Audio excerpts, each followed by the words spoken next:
The room my father built beneath our garage contained enough evidence to destroy 3 families, and mine was apparently supposed to be the first. Dad died on a Tuesday morning in March, keeling over at his workbench while fixing Mom's jewelry box. The same jewelry box he'd given her for their 25th anniversary.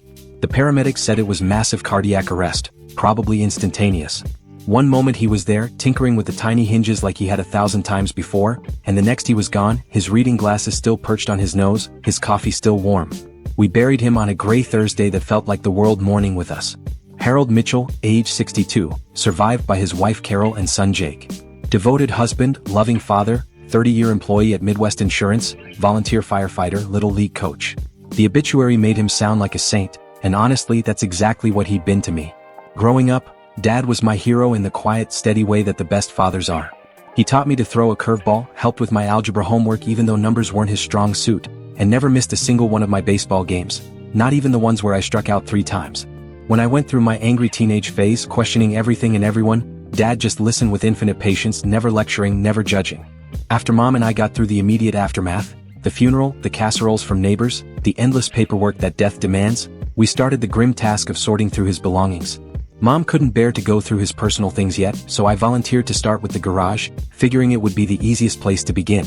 Dad's garage was his sanctuary, organized with military precision despite being packed with 30 years of accumulated projects. Tools hung on pegboard outlines he'd traced in black marker. Parts were sorted into labeled jars. His workbench, a massive oak beast he'd built himself, dominated one wall, its surface scarred by decades of honest work. I'd spent countless hours in that garage as a kid, watching him fix everything from lawnmowers to bicycles to the occasional neighbor's broken appliance. He had gifted hands, could make anything work again, could build anything from scratch.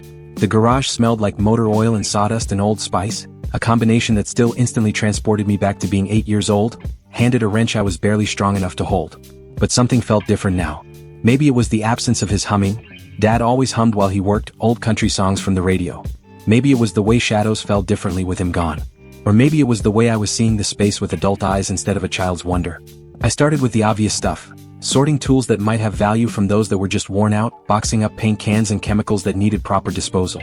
But as I worked, I began noticing inconsistencies I'd never seen before. The garage was smaller than it should have been. I'd helped Dad measure it once for an insurance form, 20 by 24 feet. But when I pasted off, the interior was more like 20 by 20. 4 feet of space had somehow vanished.